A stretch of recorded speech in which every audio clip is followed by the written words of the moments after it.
Good afternoon, it's Robert Patillo, sitting in for Roland Martin on Roland Martin Unfiltered tonight. Can you hear that? Is this right?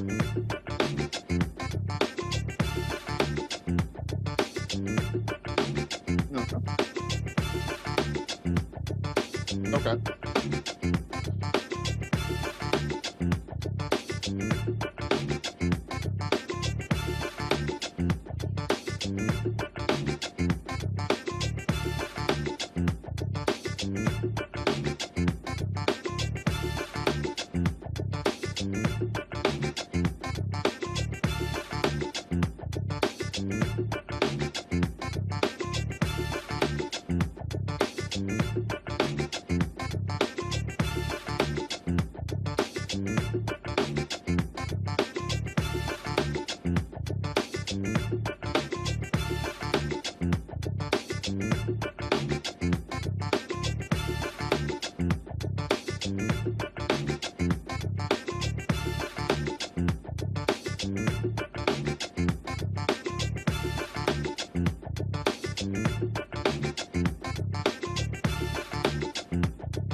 Folks, Black Star Network is here.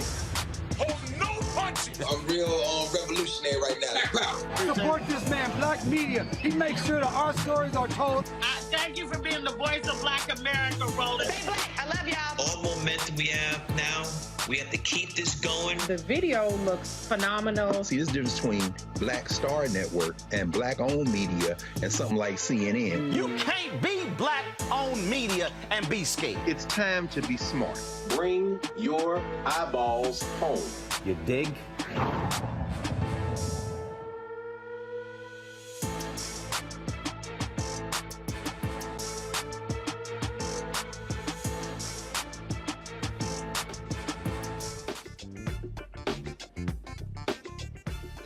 Wednesday, December 21st. This is Robert Patillo sitting in for Roland Martin on Roland Martin Unfiltered on the Black Star Network. Tonight, a local Texas nonprofit is urging the Senate to pass the Stop Human Trafficking law. We will talk to the president of the No Trafficking Zone, Bishop James Dixon, and the push to move the legislation forward. Also, Trump's political future is in shambles following the release of his tax returns. Of course, you know President Trump is facing multiple legal issues, including the criminal referral from January 6th committee, the investigation in Fulton County, Georgia, the investigation into the documents in Mar-a-Lago, the investigation in the Northern District of New York. We're going to talk about what all this means with Nola Haynes about the political future of Donald Trump.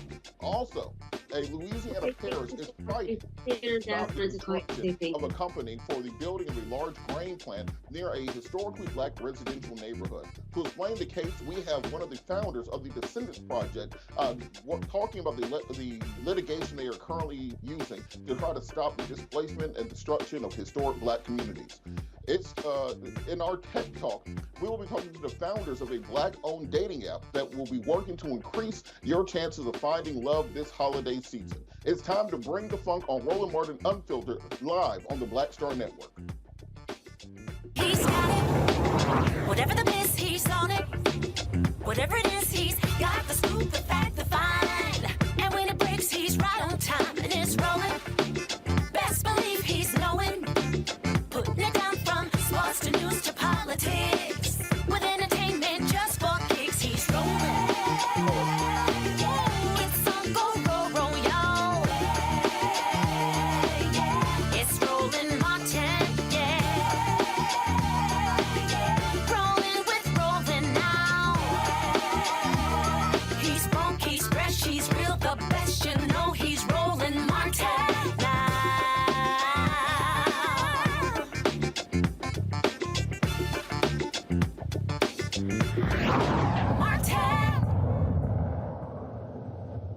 As all of you know, human trafficking is one of the most significant issues facing our community in this nation. Thousands of children per year are victims of human trafficking, and there's legislation pending before Congress introduced by U.S. Representative Sheila Jackson Lee that will work to curtail human trafficking by ensuring that these individuals face federal penalties if this takes place on school grounds. Joining us now, the president of the No Trafficking Zone, Inc., Miss Jacqueline Aleto. Jacqueline, how are you doing this evening? Having me on. Thank you so much. Can you talk a little bit about this legislation and why it's so important to pass currently? Sure. SB 5226 was originally a bill that was sponsored by Congresswoman Sheila Jackson Lee, Congressman Michael McCall, and Congressman Nadler.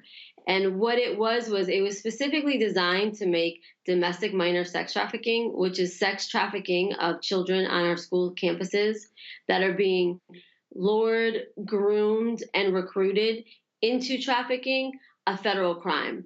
And the reason why that is so important is because we see that these sex crimes are happening across our nation, and there are predators like Jeffrey Epstein that for decades really do not face a harsh penalty. But if it was a federal crime, then we would deter commercial sexual exploitation at least up to 30%, and make predators really think about if they want to buy and sell our children in the United States.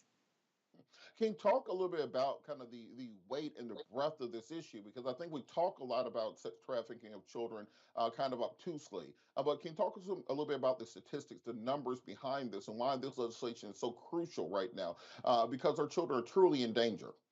Yes, our children are in very much danger, and it is an issue that our media does not cover the way it should. So I really applaud you all for covering this. So I'm just going to read a few statistics, and these statistics go back a decade to now.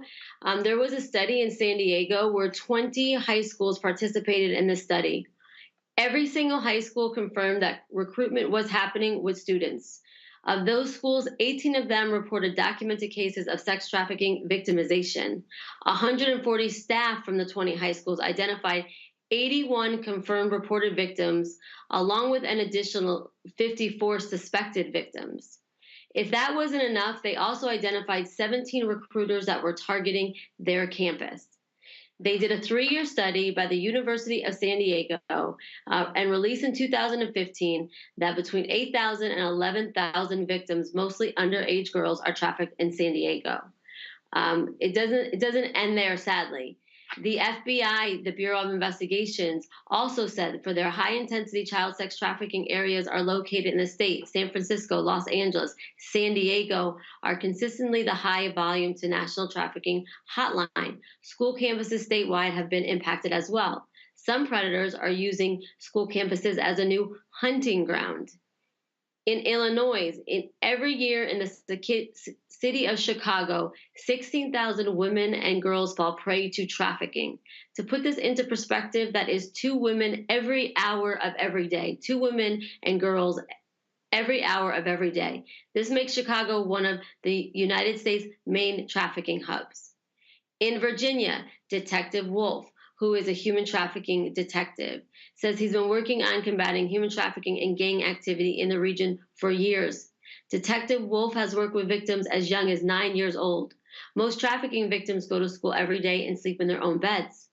Their trafficking occurs when they are when they are in school, and will maybe get back home at 8 or 9. Sometimes their parents don't even know. Human trafficking in the North Virginia area, high schools and some junior highs, are happening in every single school.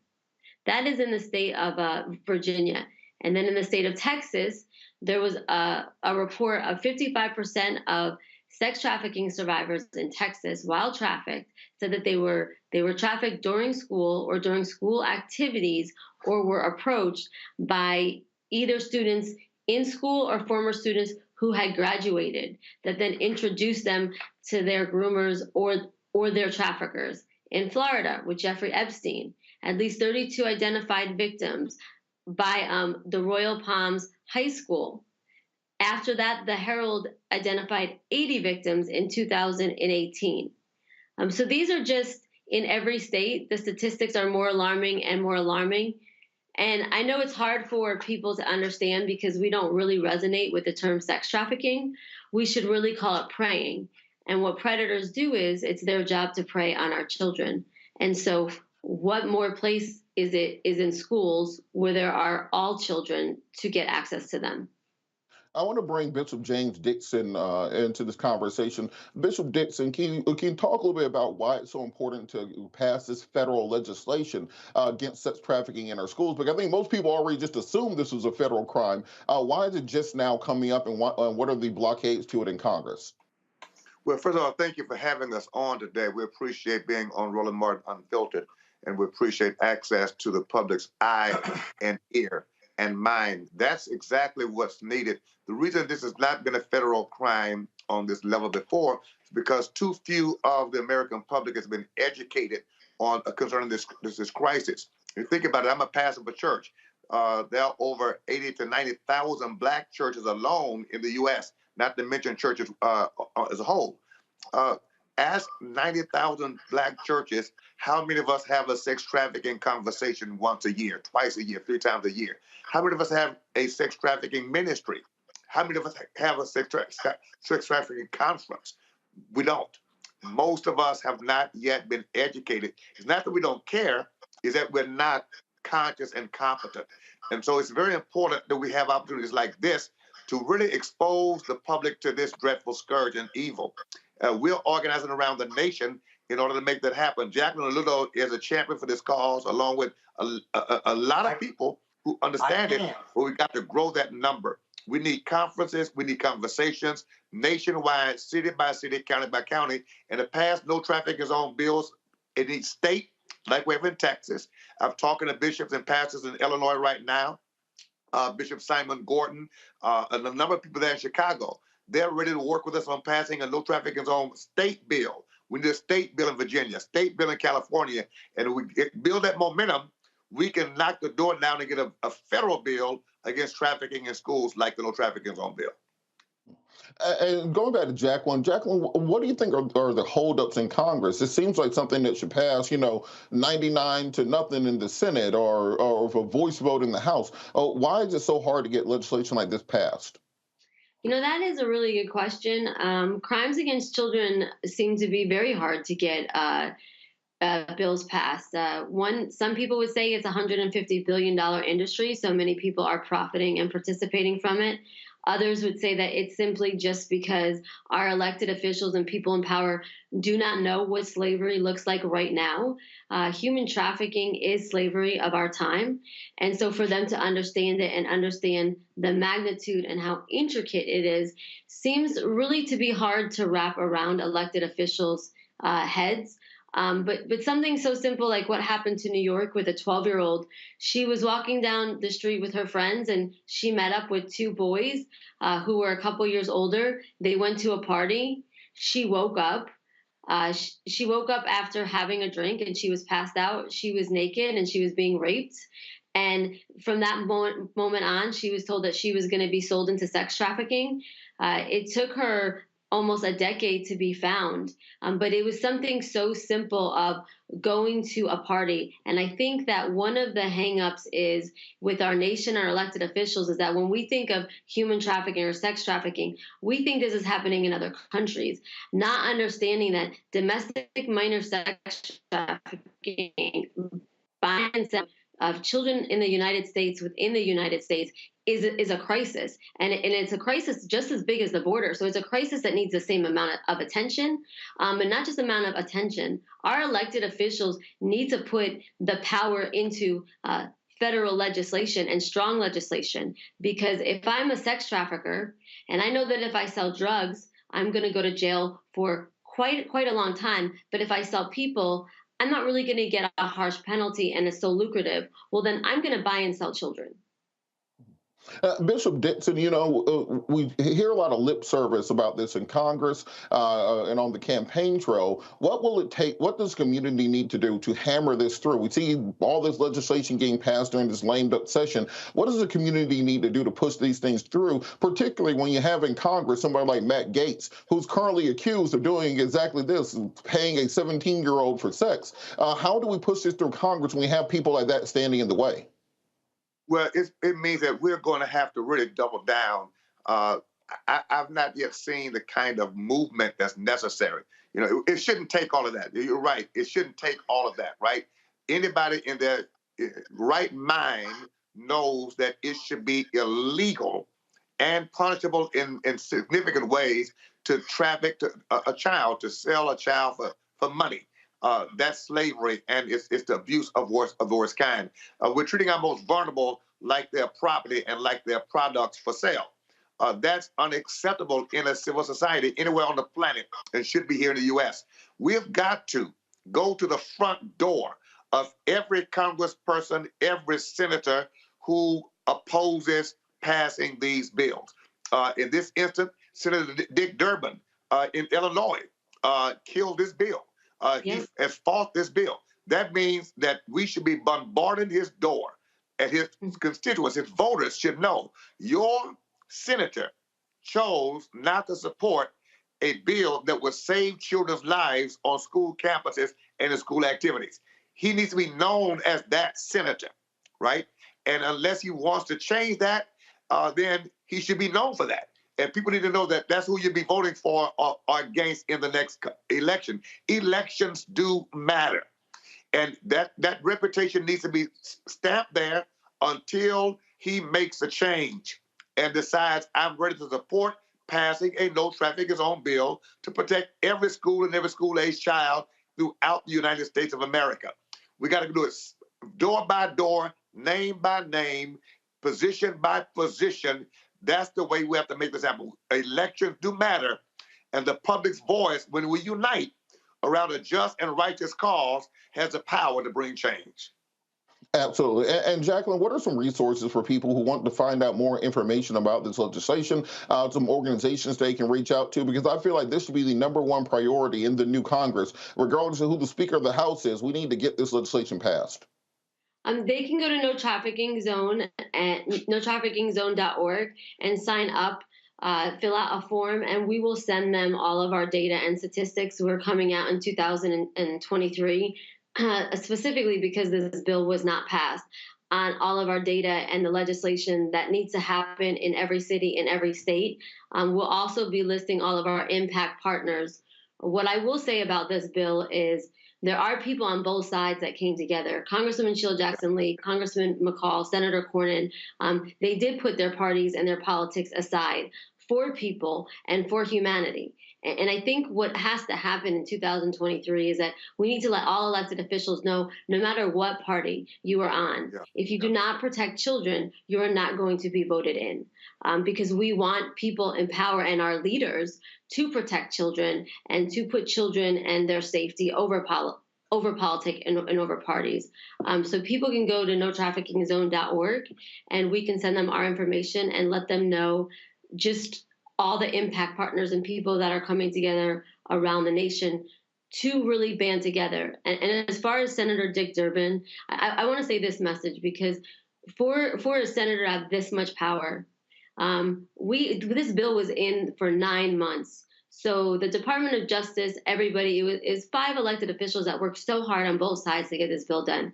He absolutely did have the time to work with everyone.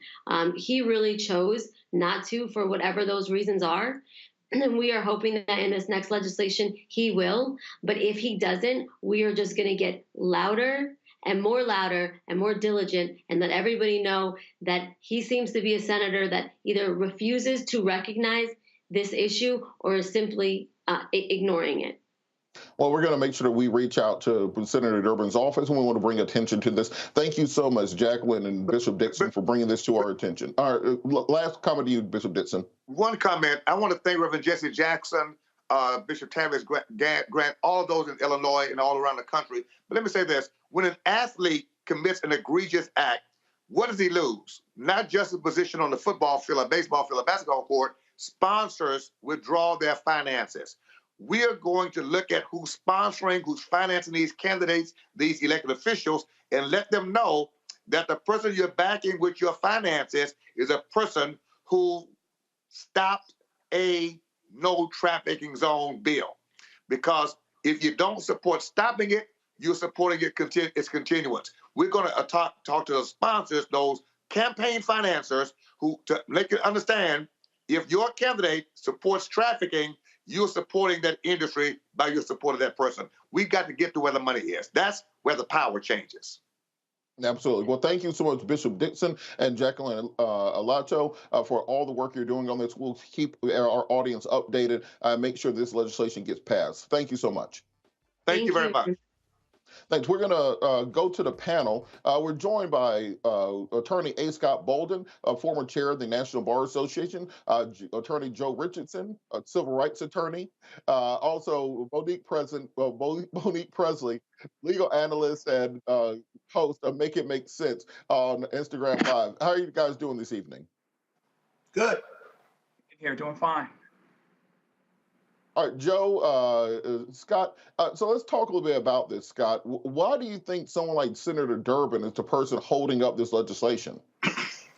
Well, he may have some problems with the bill, but I don't think he has problems with the concept of supporting the bill. And I haven't talked to Senator Durbin, and I'm not sure what it is, but having a problem with the bill doesn't mean that he supports sexual trafficking, if you will. Listen, as a former sex crimes prosecutor, as well as someone who has represented companies in the hotel industry, this is a huge issue for hotels and tourism and restaurants, sporting events, if you will, like the Super Bowl, and now it's happening and has been happening in the high schools. I think the minister and your other guests who are deep in the thick of this issue, they need allies, if you will. And they have allies in the hotel industry, I think, that work with law enforcement or work with lawyers like me who do these investigations for private companies, share information, and are 1,000% behind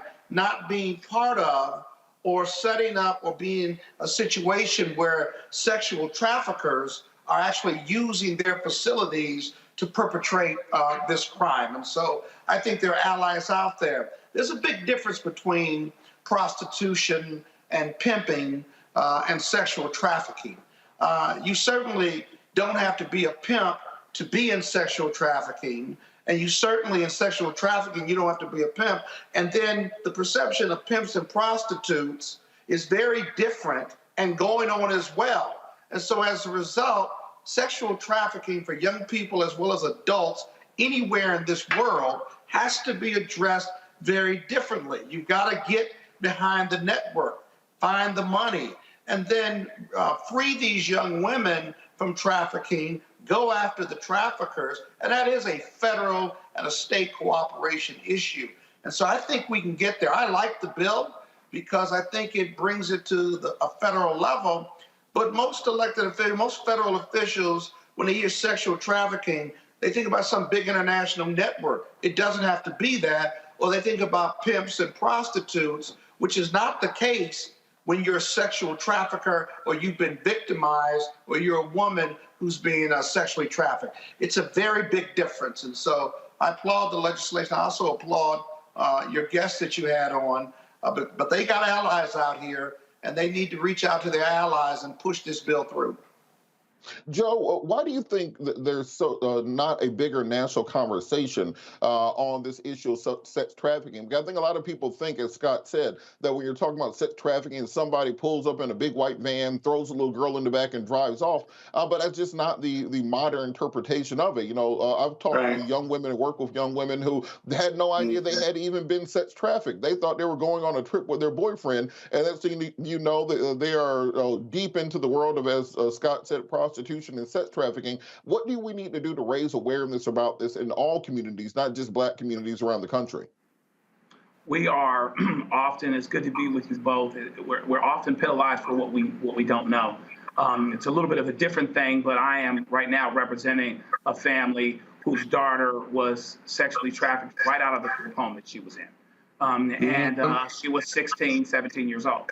And so often it's with the terminology, right? We feel a certain way. There's a lot of different terms out here in different areas of life, whether you're talking about mental illness, whether you talk about sex trafficking, where the terminology is confusing because they take the terminology and make it into something totally different than a reality that's sitting right in front of them. This bill is really important, like Brother Bolden was saying, because this really addresses a need. You know, most sex trafficking happens, using schools and places where the kids would be, schools, school-related activities. And so therefore, there has to be an increased awareness about what sex trafficking is. Like was said in the interview, a lot of times, these kids are going home and sleeping in their own beds every night. Mom's working 2 jobs. Single parent household doesn't necessarily have to be single parent, but they're not watching as much. They're leaving their 13, 14-year-old kid to be independent, et cetera, et cetera. And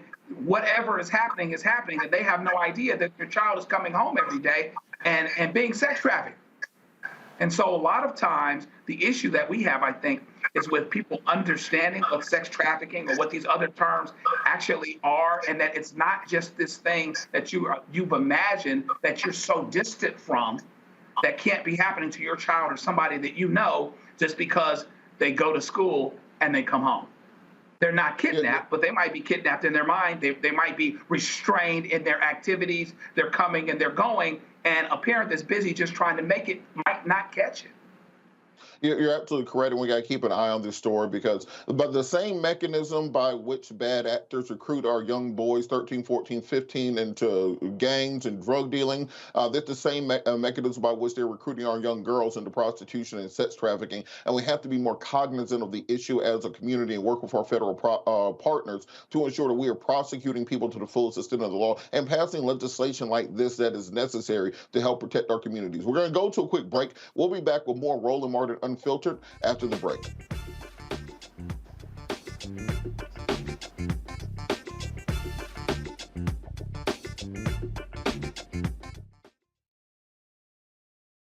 I'm Deborah Owens, America's Wealth Coach, and my new show, Get Wealthy, focuses on the things that your financial advisor and bank isn't telling you, but you absolutely need to know. So watch Get Wealthy on the Black Star Network. Hi, Hi, I'm Dr. Jackie Hood Martin, and I have a question for you. Ever feel as if your life is teetering and the weight and pressure of the world is consistently on your shoulders? Well, let me tell you, living a balanced life isn't easy. Join me each Tuesday on Black Star Network for A Balanced Life with Dr. Jackie.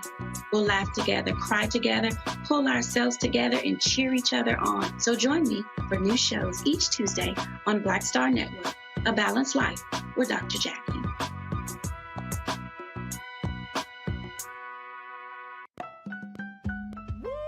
We're all impacted by the culture, whether we know it or not. From politics to music and entertainment, it's a huge part of our lives, and we're going to talk about it every day right here on The Culture with me, Faraji Muhammad, only on the Black Star Network.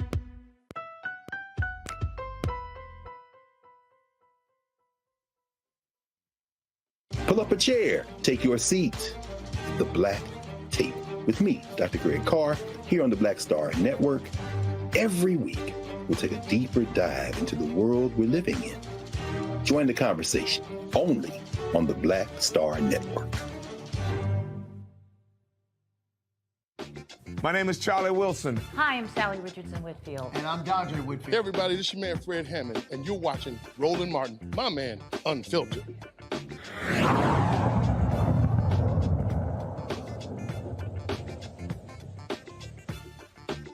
The January 6th committee held their final hearings this week, voting unanimously on a criminal referral for President Donald Trump.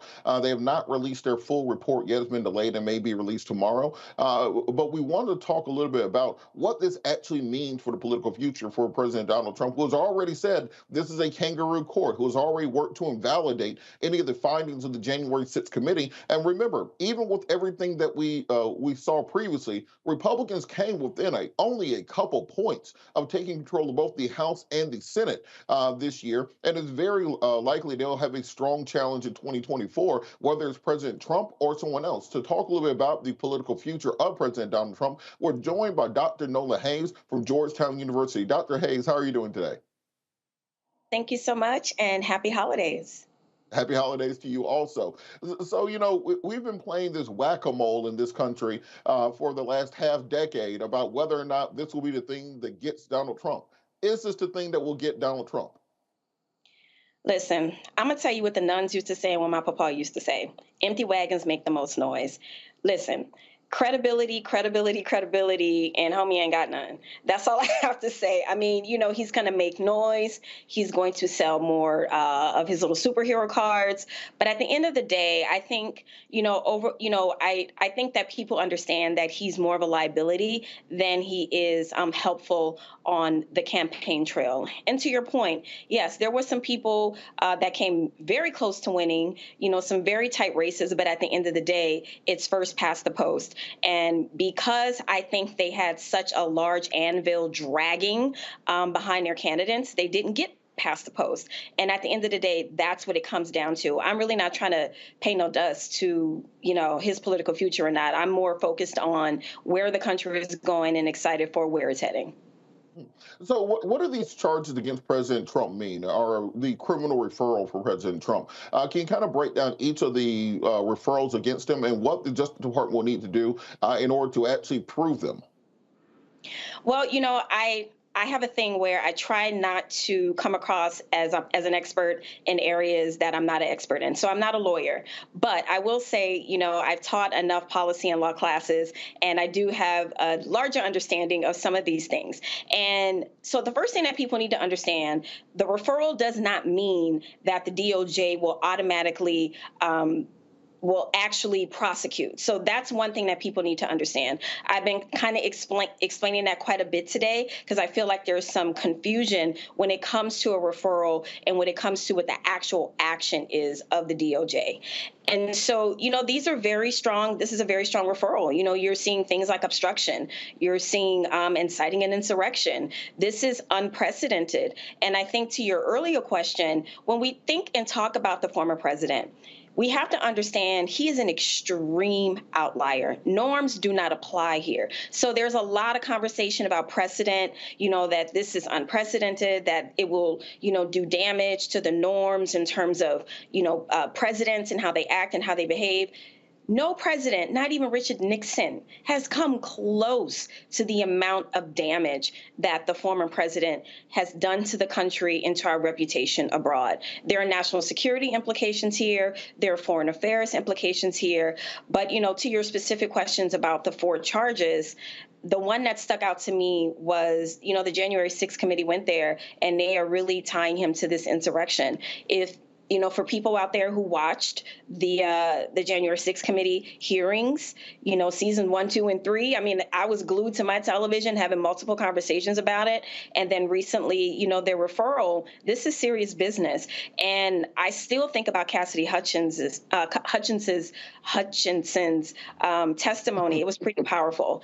And I think that if the DOJ does go ahead and decide to prosecute him on even just one of these charges, he's in big trouble.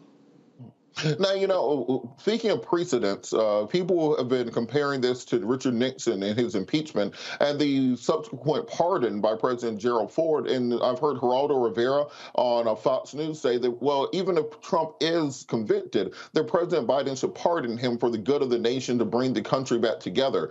Do you think that going forward, we may see President Biden pardon President Trump to try to stop his supporters from potentially doing a January 6th style insurrection, but on a national level? I'm going to try to keep this cute, but as a national security professional, I have got to tell you, I believe that he is a national security risk, and it goes beyond what's going to heal the country are consequences. Like I said, this president was such an outlier. We cannot think about him the same way that we thought about Nixon. Compared to Nixon, Donald Trump is kind of like the teenager. Richard Nixon is like the teenager who stole a pack of gum, compared to some of the crimes that have been leveled against the former president, Donald Trump. I think people really need to stop thinking about this situation in terms of norms or what has happened before. Precedent does not apply. Precedent does not apply in any sense of the word regarding this man. And honestly, in my personal opinion, the only thing that's going to heal this country are consequences, because it's going to do 2 things. Not just give Americans that sense of, no one is above the law. I think that's first and foremost. And it's going to really set an example for those, who might be trying it. And then actually there's a third advantage, as a national security foreign policy person. The damage that was done to our reputation internationally, the Biden-Harris administration has done a great job at trying to repair that. And we have to stand by our own word. If we say no one is above the law, we need to stand on that, because eyes are watching us around the world. A lot of damage was done in the prior administration, and there's a lot of repairing to do. So if we really mean that no one is above the law, you have to go ahead and prosecute this outlier to the fullest extent of the law. And I mean that from the bottom of my heart. We cannot think about this man the way we have traditionally thought about presidents. I'm done with that. Many people said that the impeachment of President Clinton in 1998 cheapened the instance of impeachment, that they knew they didn't have the votes in the Senate to remove him. The public opinion was against the impeachment, but they did it anyway. And then further, Republicans are now saying that, the 2 impeachments of Donald Trump cheapened the institution of impeachment. Do you think that this prosecution will cheapen presidential prosecution going forward, or it simply becomes the new tool that the party out of power uses to interrupt or to investigate or to stop the agenda of the current opposition president? Could we see going forward a January 6th style committee forming for every president whenever there's the other party has control of the House, and then a criminal referral for every president when the other party has control of the House? Will this become the new cycle, the new normal that we see? And see, this is what's dangerous, and this is what makes this a security risk. The fact that we are talking about this as if this is not an unusual set of circumstances. And I think that, this is one of the things that the Republican Party got very, very wrong. I'm not an advisor in that sort of sense, but I think they should have stuck to what they said after January 6th. If they would have not thought about how he was going to perform on the campaign trail versus saying, you know what, we all watched what happened on January 6th. Some of them were there. They heard what was said on the dais. They saw the tweet from December 19th. This is a very different situation. We cannot normalize this. And to your point, I understand what you're saying.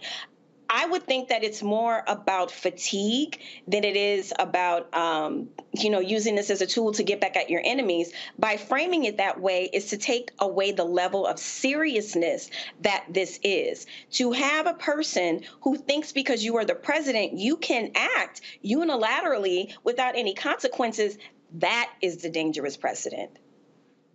We think of the list of just all-time terrible presidents. There's Andrew Jackson, the Indian removal at the Trail of Tears. There's Andrew Johnson, curtailing Reconstruction after the Civil War. Of course, Richard Nixon and Watergate. There's Woodrow Wilson, one of the most racist presidents in American history. George W. Bush killed upwards of 1 million Iraqi civilians for literally no apparent reason. What does it say that we are prosecuting President Trump more thoroughly than any of these other presidents who arguably have done far worse things to humanity and killed far more people than President Trump for essentially, as his people would say, having a protest at the Capitol?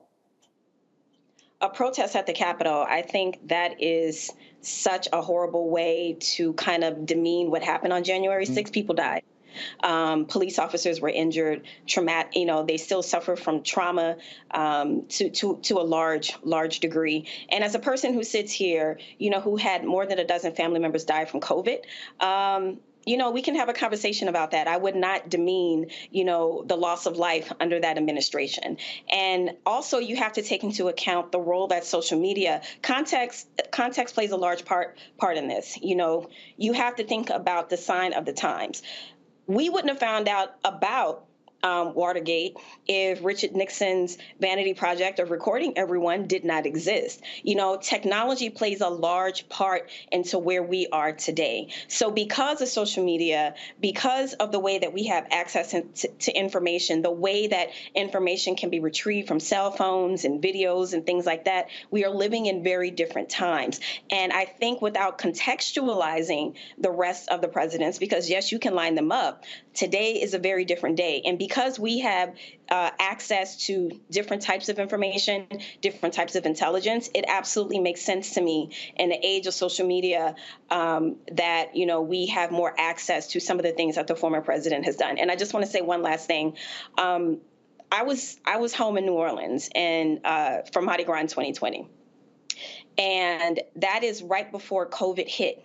And one of the things that the mayor of New Orleans said over and over and over is that she got the green light to go ahead with Mardi Gras, that COVID, that it was fine. It was not fine. I lost 13 family members, and I need people to understand, to go ahead and say that, this president lost more lives, that president, we're talking about lost lives domestically. And not to dismiss any lives lost foreign, but we're talking about domestically. And I think that last comment kind of really upset me. So that's why I'm kind of going back to it, because I don't want to disrespect anyone who has lost people during COVID, including my family. You're absolutely correct. And kind of just the last question before we leave. What will it mean if the Congress does not or the DOJ does not prosecute President Trump for this? We've already seen the Trumpites, Carrie Lake, Herschel Walker, others denying their elections. What will happen if we do not hold President Trump accountable for this?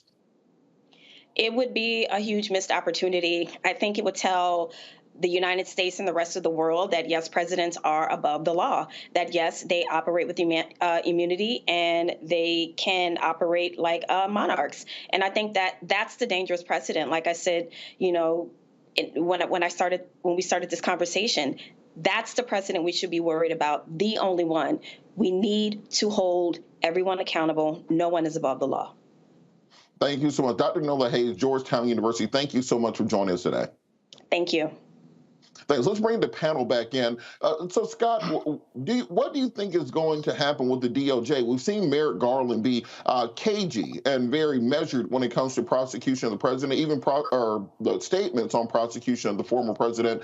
Do you think this will actually result in actual criminal charge against President Trump? Well, that remains to be seen. The criminal referrals from the House HR report is relevant, probative, and material but it won't be dispositive of what DOJ does. DOJ is investigating these same underlying facts and prosecuting the insurrectionists already.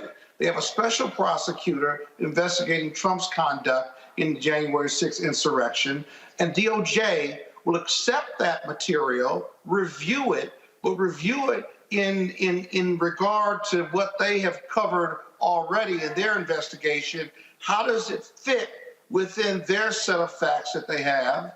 And then politically, remember this, the DOJ early on in this January 6th committee investigation was not cooperating with the committee. They didn't want the committee formed at one point, and then it got formed, it was moving forward, and then the committee would not share its information with DOJ. So the politics between the committee and DOJ have not been as clean as you would think and cooperative as you think they should be. Now that the report is done and they're now turning over this material, it will be added to the investigatory results DOJ has. But in the end, DOJ, if they bring charges against Donald Trump, and I anticipate that they will, at least there's enough there for them to do it, I anticipate that they will, then DOJ will bring its own charges and explain what its evidence is at a press conference, and then they'll have to go prove this case beyond a reasonable doubt in federal court. That's super important, because if he's acquitted, then all the work that has gone in with the committee and DOJ will be for naught. But more importantly, it sends an awful message, optics and substantively, an awful message in regard to presidential misconduct and the lack of holding president's bad behavior for accountability purposes. So this isn't over. It's over in Congress, but it's not over with DOJ. Joe, what do you think, which of these charges do you think are actually the strongest? If you put your prosecutor hat on, if you were to pick one of these charges to go forward on, what do you think is the biggest and best slam dunk that you think the DOJ would be able to actually prosecute him on? Because we all know often prosecution is throwing spaghetti at a wall and see what sticks. But if the DOJ brings weak charges and President Trump's able to come out of it saying, look, only one of the 4 charges stuck, I think he actually comes out stronger. What do you think will be the one kind of gravamon that the DOJ hangs their hat on? I think it really depends on whether or not the people that are evaluating this case can actually get out of their head. In my mind, inciting an insurrection is the clearest. I think it's crystal clear, but it's so unusual. It never happens. It's very, very rarely used. It hasn't been used since the Civil War. And if you can't get around that notion, how could it be so clear that something that hasn't been, prosecuted for 150 years or so is being prosecuted now? And should we actually connect to that from the DOJ standpoint? Should we actually bring this? How are people going to respond to this? That can be preclusive by itself, the lack of familiarity. But the irony is that I think that that's the clearest. That's the most obvious example. That's the most obvious manifestation of what actually happened. You can take his words. You can take cell phone messages and text messages. The special counsel who has really put his foot on the gas once he got involved last month is really taking this down the road. And by the way, Pete Aguilar, somebody I know, he's my congressman. I've been in the room when he's at fundraisers talking about the fact that they have staffs of former DOJ lawyers, former prosecutors.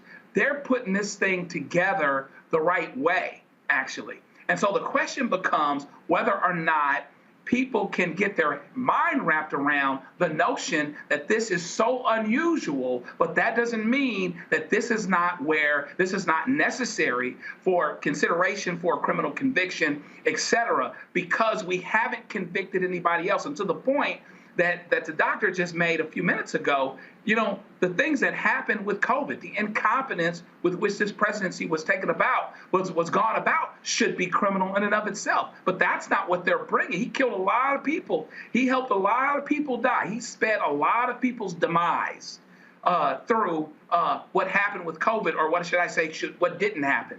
But the fact of the matter is, the inciting of the resurrection, frankly, is the clearest. That's what we've been talking about. The January 6th committee is about what? I keep saying the resurrection, but the insurrection. And so that ought to be the clearest, but because it's so unusual, and because people may be unfamiliar, and because of the underlying notion, will 1 out of the 12 people or the 10 people that are on the jury actually be connected to this underlying thing where they don't want to believe that a president ought to be convicted because they think it sends the wrong message. So you've got a lot of things. You've got to do what's right. But I think the unfamiliarity here may be the biggest obstacle, even though that may be the clearest charge. You know, I think this is a very tough decision. I would not want to be in Merrick Garland's shoes for this, especially when you have all the other investigations into President Trump. This is absolutely something we have to monitor because, you know, if you do this incorrectly, you convict Donald Trump on one count, then Don Jr. announces he's running for president. He wins on a platform of I'm going to pardon my dad. He pardons his dad, makes him vice president, resigns. We still got President Trump again. You can put nothing past the Trump era of American politics. We're going to be back after the break. You're watching Roland Martin Unfiltered on the Black Star Network.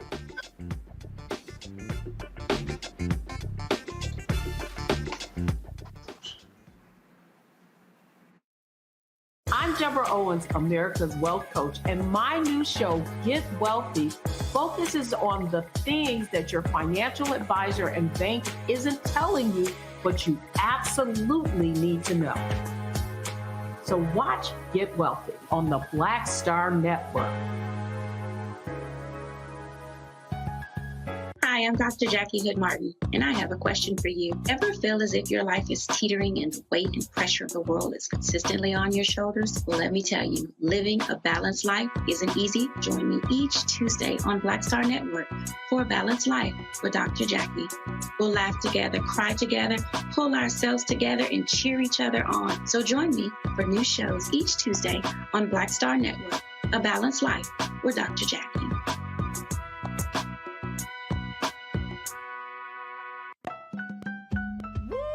We're all impacted by the culture, whether we know it or not. From politics to music and entertainment, it's a huge part of our lives, and we're going to talk about it every day right here on The Culture with me, Faraji Muhammad, only on the Black Star Network.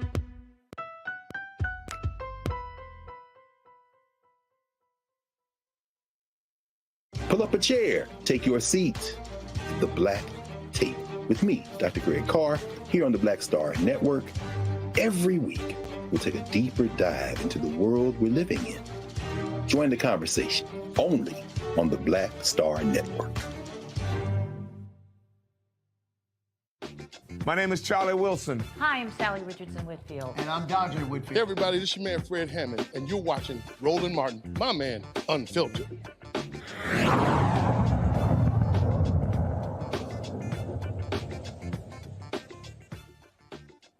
I think we all know the gentrification, destruction of black communities has become a epidemic around the country.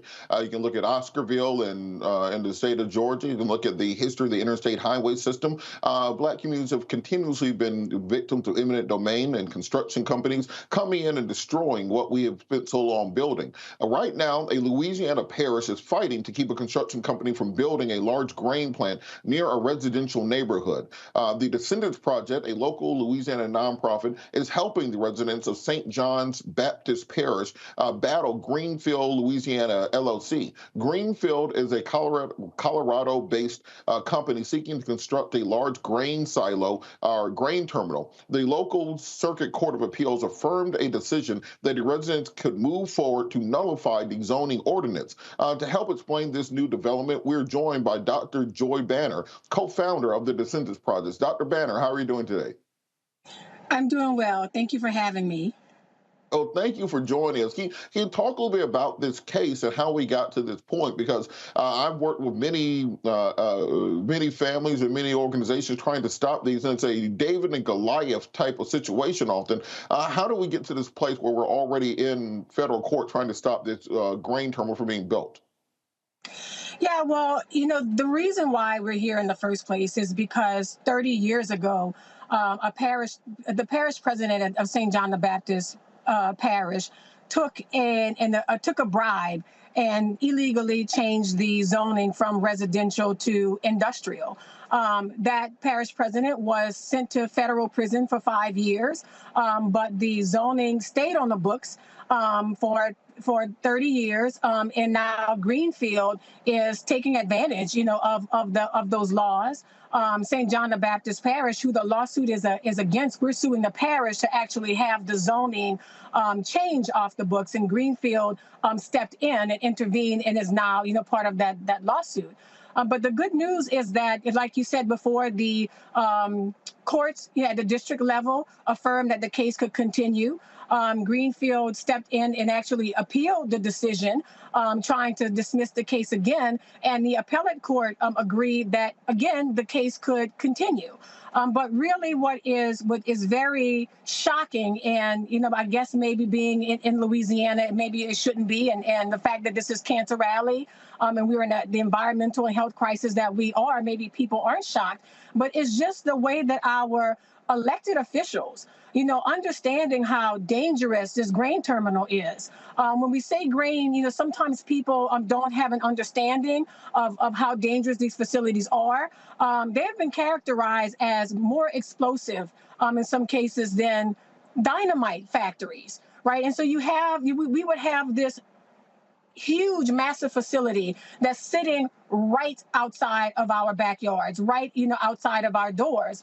And the fact that, no one at our public official level, even at our state legislative level, no one is concerned enough about, the danger, and the fact that this would pump out 130 more tons of pollution into an area that's already called Cancer Alley.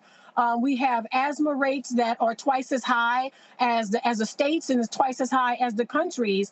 But the way that our elected officials, again, have refused to put us on the agenda, we have tried to engage with our legislators, and they've ignored us.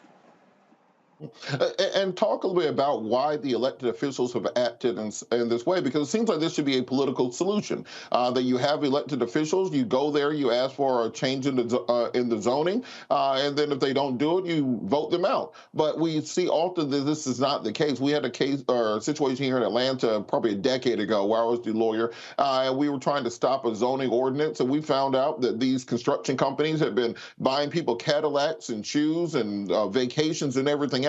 Talk a little bit about why the political solution has fallen apart. Yeah, and it's unfortunately because the way that industries work is they engage with our elected officials first. They get the approval, they get whatever relationships, whatever has been promised, they get that worked out first. And then these public officials, instead of doing what's in the best interest of the public, they're instead acting as an arm, an extension of these companies. And so for us, the most shocking, for us even involves our port of South Louisiana. This is bizarre, what we found out. They have actually stepped in. That's the port, which is a board that is appointed by the governor. It's a public serving board. It's a political subdivision. But on paper, essentially, the port has agreed to buy the Greenfield grain terminal, at least on paper, so that Greenfield will get a $209 million tax deal over 30 years. So that money, instead of it going to the schools, instead of it going to, resources, infrastructure that we need, resources for flooding protection, for our senior citizen community, that would be wiped off the books for them. And this is done in full participation and collaboration with our Port of South Louisiana. They've done this with some really suspicious, in my opinion, some very questionable tactics that seem to be in violation of open meeting law. So it's not publicly, available for us to even see. Has been done with little documentation, has been done with little record keeping. It's amazing that, a company could be allowed to get $200 million of taxes essentially wiped off the books, yet we don't even have a paper trail. We don't even know how the decision was made. So again, it is our elected officials, our leaders being more loyal to these companies and let's be, probably to what they're getting from these companies rather than being concerned about citizens. You talked a little bit about the environmental and health effects of putting a terminal like this near a historic Black community, because it's not just the terminal being itself. It is the hundreds of 18-wheelers that are going to be coming through that area every day, spewing pollution and diesel fuel.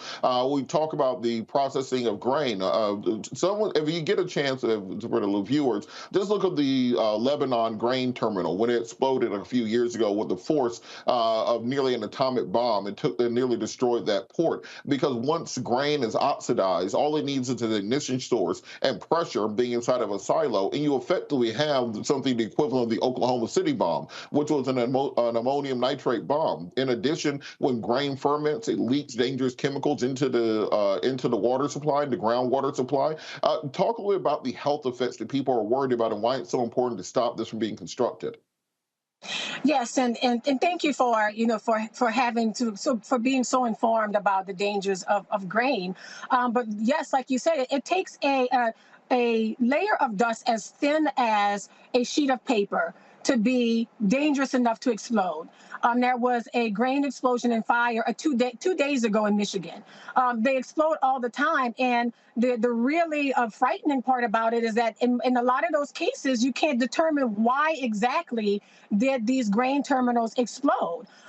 So yes, I mean, they explode all the time. Also, just the air that we would be breathing in. So we're breathing in all of the fumigants, the fertilizers, all of the chemicals that are being used on the grain. The dust itself contains pieces of metal fragments, which is sometimes the reason why these grain terminals explode, because it scrapes against metal and it causes an explosion to happen. So yes, we would be breathing in things like excrement from animals, from dead insect parts, dead rodent parts. So all of that, again, in Cancer Alley, in region where we have been begging, pleading, with our government officials, with people in charge of protecting us to come in and help us, right? And we have, studies that show over and over again that environmental racism is real, that Black communities, historic Black communities like mine, whose, people are descended from the plantations that still surround us. And in which case, many of these plants are literally on the grounds of plantations. That's the reason why our burial grounds are in danger, including, burial grounds at the Greenfield site. That's why we, are often targeted. So again, we are just pleading, for our elected officials to step in. But even if they don't, we've taken the responsibility as private citizens, which should not have to be our responsibility. These elected officials have the power to do something, and they don't. But the good news is that the work of communities like mine, we actually have an EPA investigation into permitting, including one of Greenfield's permits. So it's an unfortunate situation, but we're going to continue fighting. We have no choice but to fight, and we're in it for the long haul. How has the federal government been either assisting or have they not been assisting in this? Daniel Blackman's of the EPA for the Southeast region. Have they worked with you to try to determine how to stop this? Have your congressional representatives been responsive? Because we want them to find a solution to this, not in addition to bringing attention to the problem. No, our legislators, our representatives and senators, unfortunately, have been very disengaged.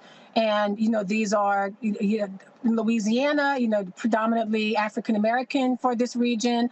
And it has been really, very disturbing, but more disappointing, I should say, that our elected officials, I mean, we've reached out to some and they've not, engaged with us, or they say they're going to meet and they don't, or they know we've put this story out, put this, the situation out in the media enough, and we are not getting any engagement or any outreach. What happens in Louisiana, as it does in a lot of places, is that it becomes an economic development. or these industries come in and they use jobs, as a reason why they promise us jobs. And they make us think that we can't get jobs or we can't get economic development that doesn't require Black communities and Black people to be sacrificed. This is not a sacrifice zone. And we can attract industries that, have community input. We can go out and we can find, things that work for our community. But we have a very rich parish.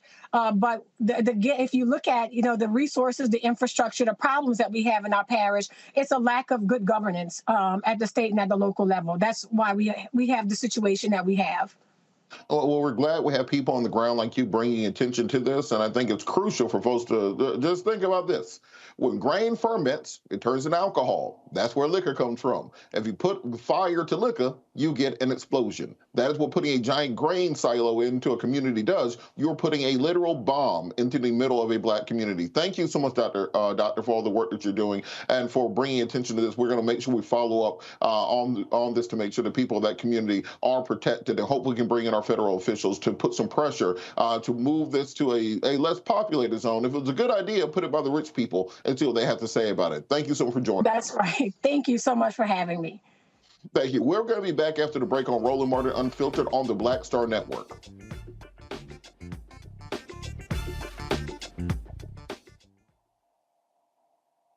I am on screen, and I am representing what a Black man is to the entire world that's going to see this. And this might be the only Black man, a representation of a Black man that they see. Right. So I am responsible. Right. For how they see Black men. And it's my responsibility to, if I am not playing an upstanding, honorable, someone with a strong principle or moral core, to make sure that this character is so specific, right, that it is him, not Black men. And I wish that more actors would realize how important their position is as an actor of color, playing people of color on screen. Because there are people that see us all over the world in these different images that we portray. And not everyone knows Black people to know, yes, that's not all.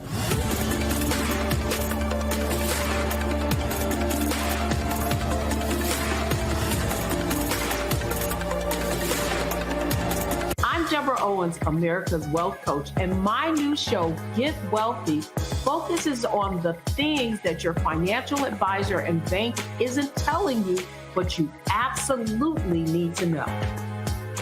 So watch Get Wealthy on the Black Star Network.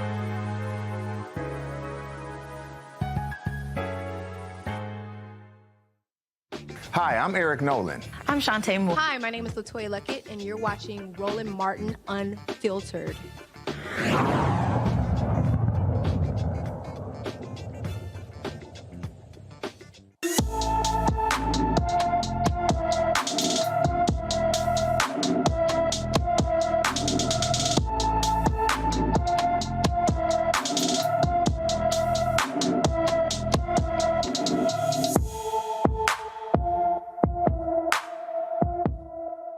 Today on Black and Missing, Talia Lovett has been missing from her Smithfield, Rhode Island home since December 14th, 2022. The 16-year-old is 5'7" tall, weighs about 160 pounds, with brown hair and brown eyes. Anyone with information about Talia Lovett is urged to call the Smithfield, Rhode Island Police Department at 404-231-25500. And we absolutely want to make sure that we bring attention to our young people who are missing, that are not being articulated about and paid attention to on national news. So if you have any information in that area, please be sure to reach out to the Smithfield, Rhode Island Police Department.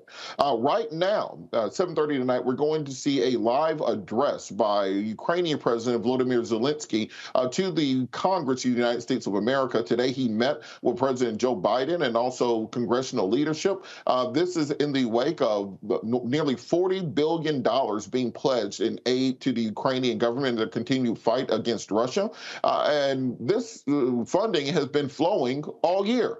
And many of us who support the Ukrainians and want what's best for them, and of course want to stop Russian aggression, but we do have this question of, where y'all getting all this money at? all of a sudden. And if you look at what's been happening during the lame duck session of Congress, we've seen continuously bipartisan agreement after bipartisan agreement. We have the Respect for Marriage Act that was signed into law last week by President Biden, which codified both gay marriage and interracial marriage into federal law upon the threat of it being overturned by the Supreme Court in the wake of the Dobbs decision. After the Dobbs decision, we saw an executive order protecting abortion rights on the federal level nationwide. Just this week, we saw a $1.7 trillion trillion with a T. We're beyond billions. We're into trillions. $1 billion federal budget for 2023 that looks like it's going to pass with bipartisan support. The 4,000-page bill was introduced to Congress at 1:23 a.m. with only 48 hours to read through the bill before it will be put up to a vote, and it's expected to pass with bipartisan support. All these things are all well and good, but I'm down in Atlanta, and it was just a month ago that we had every Democratic elected official in the country at Spelman, Morehouse, and Clark Atlanta's homecoming doing the Dougie and doing the stanky leg, talking about how much black folks were important and the backbone of the Democratic Party, how crucial it was for black people to save democracy. But then when it's time to spend $1.7 trillion, all of a sudden, nobody's doing the Dougie to tell us what we're getting out of the $1.7 trillion. Has anybody come to your neighborhood and done the stanky leg to explain where that $1.7 trillion is going to go? So we've seen a little bit of the breakdown of the bill. As I said, it was 4,000 pages, and clearly nobody can read that in 24 hours. But it looks like we're going to be spending $458 billion on the defense budget for 2023. To put that into perspective, the Biden administration only asked for $813 billion for the defense spending bill, and Congress went ahead and added another $40 billion to that. This is more than the next 5 nations on earth combined. America has donated more money to Ukraine's defense than the entire Russian GDP for the year 2020. When we talk about spending, if you have a $1.7 trillion budget and $850 billion of that's going to defense, that means the entire rest of the country has to live off of basically about the same budget as the U.S. defense industry has to. So why is it that we get bipartisan support, bipartisan agreement when it comes to an $856 billion defense spending bill? We all know exactly why. As Gil Scott-Heron said, it's the military and the monetary coming together whenever it's necessary, turning this planet into a cemetery. It is the military-industrial complex that is able to bribe our congresspeople with everything from jobs, everything from campaign donations to lobbying to ensure that the defense budget is never decreased. Think about the fact that we are fighting around the edges to get things such as early childhood education, K through 12 education, free lunch programs in communities, infrastructure to rebuild roads and schools and bridges and airports. We fight like cats and dogs 300-ish days a year to fight over those mere scraps in our federal budget. But the defense industry doesn't have to do any of this.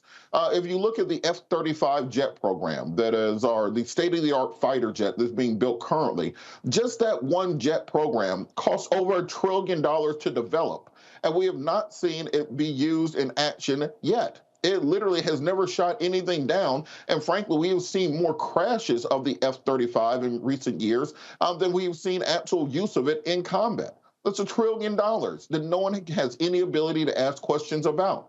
You look at the B-2 bomber program. We're talking about $2 billion per airplane for a strategic bomber that really has no role in modern warfare. So much so that they're now replacing it with a new $1 billion bomber, the B-21 Raider, which will be coming, which was just displayed by the Defense Department in the last couple weeks. Oh, are we picking on the Air Force for acquisitions? Well, you can look at the Navy. They're presenting the brand new aircraft carrier, which costs $13 billion per aircraft carrier, has been in development for over a decade, but we still aren't using them because the electromagnetic catapults that they are replacing the steam catapults with don't work. So we are spending $13 billion on aircraft carriers with parts that still don't work. And note, America has 13 currently in service aircraft carriers. The rest of the world has 3. When you talk about super carriers, China has one, Russia has one that's currently in dry dock, and France has one. The rest of the world has no ability to match this, and we have 13 so that we can quote unquote project power internationally. If you want to go further into the defense build budget, there's money in there for Space Force because we have to make sure that we are fighting in space, apparently. Until we can get our defense spending under control, there's no way that we can tame the $31.5 trillion debt that the United States is currently in, that we have no intention of paying down. We still have not paid down the Trump tax cuts from 2017, and Democrats have made no efforts to repeal those same tax cuts. We still have not paid off the Bush tax cuts from the first Bush administration. We haven't paid off the war in Iraq or the war in Afghanistan. But whenever it comes time to balance the budget, we never go to the defense industry and ask, can they cut that $856 billion budget? And when you add in Veterans Affairs and administrative costs, it's well over $1 trillion that we're actually spending on defense on a yearly basis. But we want to cut school lunch. We want to cut aid to single families. We want to cut any social program because Lord knows we can't ask the rich people to pay more money. We can't ask the defense industry to take less money. We have to balance the budget on the backs of the poor. So those same Congress people, those same officials who are doing the Dougie and doing the stanky legs saying how important black folks are, I think it's a reasonable question to ask them right now. But where are you at when it comes to doing things that the community needs? Because I feel like if we have $800 billion to spend on the defense industry, then we should have a few $1 billion to spend on reparations per year to African Americans who built this country and even allowed you to have something to be defending in the first place. Until we repair what's been done to black folks in this country, it's going to be very difficult for anyone to take us seriously when we're talking about spreading democracy around the world. I want to bring the panel in on this, Scott Bolden, Joe Richardson. Scott, why do you think we are passing this $1.7 trillion spending bill with no public debate, no public disclosure, 48 hours to read a 4,000-page bill, and all of a sudden Republicans and Democrats can get along? Can't get along on voting rights, can't get along on criminal justice reform, but when it's time to pass a secret bill during Christmas when nobody is paying attention, all of a sudden everybody's all chummy and can get along. Well, you said a lot. I don't know where to begin. But let me say this. Democracy costs. It costs $1 trillion to protect this life of democracy that we enjoy, the First Amendment, the Constitution. And Democrats and Republicans will always agree on that. You don't want us to be less safe, do you? And the costs for military might are the costs for military might. I don't disagree with your supposition or your proposition, but these are the political realities that we may have 13 carriers and the others have one carrier. We need to keep it like that because our democracy is always under threat. And this is the greatest country in the history of this country, in the history of the world. And so $2 billion a year for reparations is a drop in the bucket for black people. It certainly should have, but the reason both sides, Democrats and Republicans, can't agree is because America struggles with the race question. And poor people, it costs a lot of money to take care of poor people. America doesn't want to recognize the poor people. We're a capitalistic society, and so we recognize the capitalist, if you will. I mean, you're talking about retribution, wealth retribution, economic retribution in this country, and it's going to take a lot more fighting in order to do that. It makes all the sense in the world, but the reality is our elected officials, black, white, yellow, or brown, believe in this military-industrial complex. They believe in it, right? And they vote on it. And so they may not have read the bill, but this bill has been negotiated for some time. If you don't vote on this bill in a positive way, then the government's going to shut down and you'll have a financial disaster in the private sector and public sector. So that's why it's going to pass, and that's why it makes sense. But Scott, why didn't they say that, 3-4 weeks ago when they were down here at homecoming doing the stanky leg and Dougie, talking about how important it was to defend America? Why didn't they say, well, we need you to get out here and vote so we can have a majority so we can pass $1 trillion in defense spending and tax cuts for rich people? They didn't mention any of that. They were doing the side to side, doing the little Beyonce dance and stuff. Why weren't they doing that? I was at Morehouse homecoming. Who did you see doing the stanky leg? I didn't see anybody doing the stanky leg. What are you talking about? They were doing a whole lot of... Kerry Washington were right there at homecoming doing the stanky leg and the Dougie. I'm not making it up. I was there. But Kerry Washington can do whatever she wants to do as far as I'm concerned. But I'm brightness and beauty. But here's the deal. That's not the only vote that's ever going to be taken in Congress. Not really fair to say, well, you're doing the stanky leg and we need black people. They need black people to vote for them to keep control of the Senate and to keep it close in the House. So that's not really fair. I mean, Robert, I get what you're saying. And philosophically, it makes all the sense in the world. I really would. I wish it wasn't like that. But I also think that it's just not realistic. It should be, but it's not. And until we become a country of color in 2043, and that culture changes, and I predict that it won't change. That if we were a country of color and the majority of the Senate and the House were still black, protecting democracy at all costs and military might is always going to be a bipartisan issue and always going to be very supported by those who are going to be voting to protect our democracy and protect us. Joe, I'm going to go to you, and then we also want to bring in Pastor Wright to this conversation so we can have a more well-rounded discussion. But Joe, after the... You're doing a good enough job, if you ask me. well, look, you're doing a good enough job. Look, after the midterms, we said, well, we can't. The whole year we've been saying we can't have any bipartisanship. Don't have any bipartisanship. Mitch McConnell says the era of bipartisanship is over. But as soon as we saw there was a danger of these Republicans losing their white women, they passed a Respect for Marriage Act on a bipartisan basis. They wanted to make sure that Clarence Thomas ain't going to lose Jenny. Kamala ain't going to lose Doug. So they can come together for things like that. When it comes time to line their pockets and spend $1.7 trillion in the dead of night while y'all are eating Christmas dinner, they can come together on that. So why is it we can't get bipartisan agreement on voting rights, on criminal justice reform, on not shooting black people? Explain to me why we should not demand those sorts of things if all of a sudden we can have bipartisan agreements on these other issues. Not inconsistent with the previous point. The fact is all of those issues that they should be progressing on, you have to make an acknowledgement in order to do that. To fix something, you have to recognize something is wrong. To do reparations, you've got to realize and acknowledge that you made a mistake, and you've been making a mistake, and it's systemic, and it's widespread, and to reverse it, it's going to hurt the people that benefited from you making the mistake, and folk don't want to go that far, okay? And so, again, the country is changing. It's changing quickly. And those issues that you're talking about are issues that morally and legally we ought to be doing something about. But it gets to the heart of this whole change thing, of this whole being outnumbered by people that don't think like us and people that don't look like us, at least don't look like us. We think very alike more than we would acknowledge, when we get together and have conversations and that type of thing. So there have to be a recognition made there, right?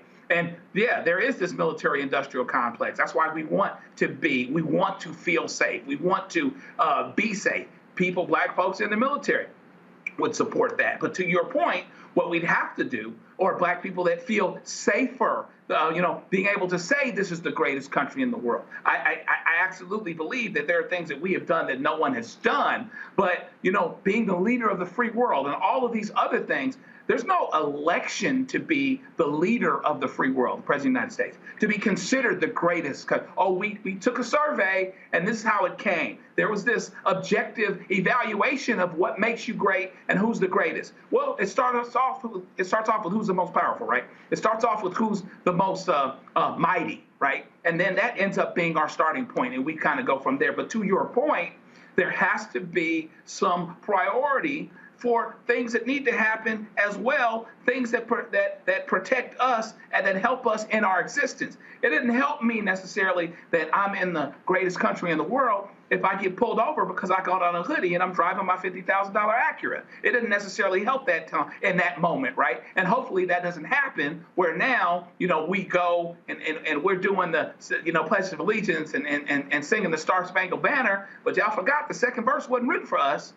And so what we have to do is continue to be politically engaged, right? And so, our answer to that question, Robert, has to be, why is it that our moms, our dads, and our kids and our family and our community isn't keeping our hands to the plow here in terms of saying, okay, I voted for you, but here's what I want to happen from a budget standpoint. Don't leave us out. Don't leave early childhood education out. Don't leave, solidifying and confirming the existence and the legitimacy of Medicare out. Don't leave the expansion of ACA out, et cetera. And so we have to stay on it. We can't just do, that every 2-year thing, every 4-year thing, even though the politicians try to do it that way. So don't just have them come out and talk to us and say what they say, and then we vote for them. Let's follow them back, figuratively, if not literally, to Washington, to our state capitals, to our other places. And so we stay on it. Just say, okay, you want to be military industrial, but we're not going to lose on this. You have to do this, you have to do this, and you have to do this. Otherwise, we will vote you out. And that's why voting rights and voting, regardless of what's happening with those rights, is so, so important. Pastor Wright, in the 1960s, Malcolm X said, you put them first, they put you last, because they think of you as chumps, political chumps. And so when you have all these groups coming out, they had strippers doing "Get Your Booty to the Poll" for the midterms here in Georgia. Like I said, they had all the rappers coming out. They have all the entertainers and everybody else coming out saying you got to get to the polls. But then when it's time to spend the money, I don't see that same thing happening. This is why you got to get your money up. This is why you got to get paid up front on things. Because we saw an executive order on abortion after the Dobbs decision. We saw the Respect for Marriage Act. Because remember, a decade ago, the idea of gay marriage was the most abhorrent thing in American politics. It was a bridge too far. Even President Obama was talking about domestic partnerships as opposed to full marriage rights. But you get bipartisan support from Christian evangelical Republicans on the Respect for Marriage Act, but somehow we can't get criminal justice reform done. We can't get an executive order on voting rights. You're not getting any of the money out of this $1.7 trillion is getting spent. Make this make sense to us, and what can we do going forward to not have the same thing happen in 2024? I'm still stuck on you talking about the bipartisan support and left and the right and the $1 trillion budget and the folks on both sides down there doing a Dougie and a stink leg. And I'm trying to figure out which Republican folks was down there, first of all, and who of them would know which of one of those dancers you're talking about. So I'm trying to catch up because I'm stuck there. There's a video of Herschel Walker on stage, absolutely, doing some kind of little step and fetch it. So that don't it's count. both sides. That one don't count. Nope. We ain't playing that. That don't count. Sorry. You have to come with another better one than that. I'm sorry. But the reality is, when you look at these things and you look at these bills and you look at where it does not appear we are a priority, it is because we are not. We don't write big checks to candidates. We don't do a lot of the things that our elected leaders value to be able to continue to be our elected leaders. So until we find another voice that has enough heat behind it to be able to make them understand and recognize we're serious, and we're going to be serious not just with our words, but with our votes, we are not going to see ourselves as a priority in these bills that are being passed. The reality is, I don't care which party you belong to, but if you want to cut taxes and you want to talk about lowering the amount of money that you have to, quote, give out to folks, and help folks and all the social, this, that, and the other, then fix education. Level the playing field on education so that folks have a better chance of being able to continue their education and get a job where they can actually live, not just survive. So when we talk about, not being a priority, we have to make sure we understand the importance and what the priorities are that we have to advocate for and never ceasing, period. Look, I think this is a conversation that we're going to have to continue going forward. I think tomorrow we're going to do a full breakdown after we have a chance to read through that 4,000-page bill with the $1.7 trillion in spending to see exactly where it's going. But I recommend for people make some demands before you cast your vote. Make sure that these people understand, like, hey, you know, when they come to you at church and they say, look, I'd love to have your vote, pull them in real close and say, you know, you gotta pay what you weigh on these things. And these are the things I'm expecting. Very specific. Because trust me, if you go to that LGBTQ community, they're making sure you know I expect a vote on the Respect for Marriage Act in exchange for this vote. If you go to the feminist community, I'm expecting something on Dobbs in order to get this vote. We're the only ones that you send Cardi B and Meg Thee Stallion out to do some dances, and then we run into the polls without making any demands. We got to make those demands up front before giving out the vote. That is the currency that we have when we're operating in a pluralistic society. We're going to talk. We're going to be back after the break. You're listening, or you're watching Roland Martin Unfiltered on the Black Star Network.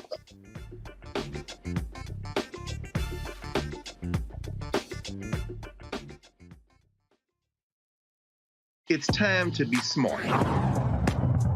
Roland Martin's doing this every day. Oh, no punches! Thank you, Roland Martin, for always giving voice to the issues. Look for Roland Martin in the whirlwind, to quote Marcus Garvey again. The video looks phenomenal, so I'm really excited to see it on my big screen. Support this man, Black media. He makes sure that our stories are told. See, this difference between Black Star Network and Black-owned media and something like CNN. I got to defer to the brilliance of Dr. Carr and to the brilliance of the Black Star Network. I am Roland with Roland all the way. Honored to be on a show that you own. A black man owns the show. Folks, Black Star Network is here. I'm real revolutionary right now.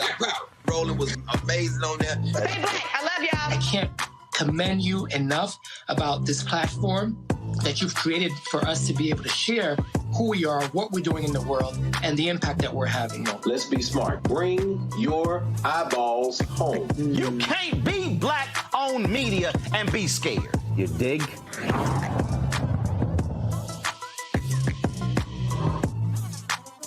Folks, Black Star Network is here. Oh, no punches! I'm real revolutionary right now. Support this man, Black media. He makes sure that our stories are told. Thank you for being the voice of Black America, Roland. Hey, Black, I love y'all. All momentum we have now, we have to keep this going. The video looks phenomenal. See, this difference between Black Star Network and Black-owned media and something like CNN. You can't be Black-owned media and be scared. It's time to be smart. Bring your eyeballs home. You dig?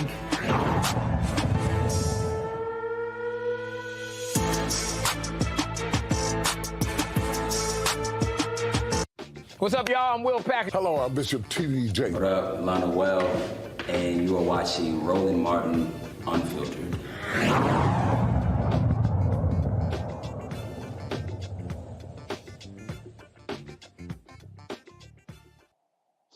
Going to hit some headlines. The Mississippi NAACP is suing the state over the Mississippi's legislative redistricting plan. If you guys remember, in this year's midterm elections, Democrats in large part lost the House majority because of redistricting. Redistricting in Florida basically created 5 Republican seats out of thin air.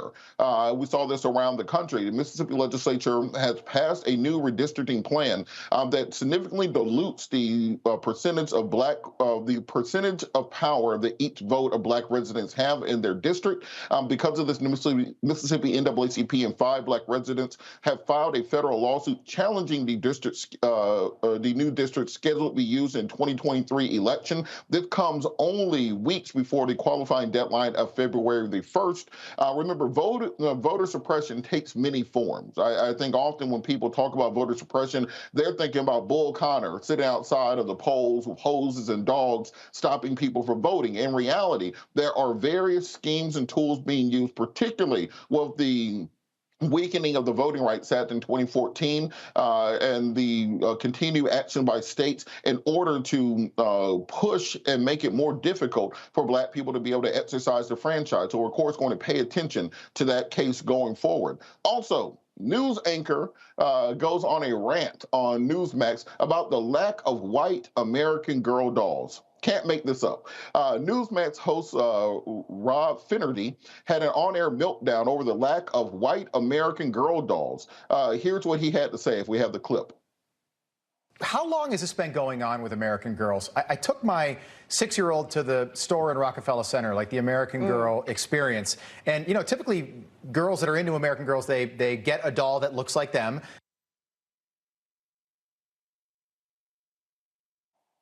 And you can get an outfit that, you know, so you can match your doll. We were in there, and my daughter's just a cute little 6-year-old white girl. We couldn't find anybody that looked like my daughter. It was the whole place. It was like wokeified. Oh my God! Oh, the poor white people, they can't find no white dolls.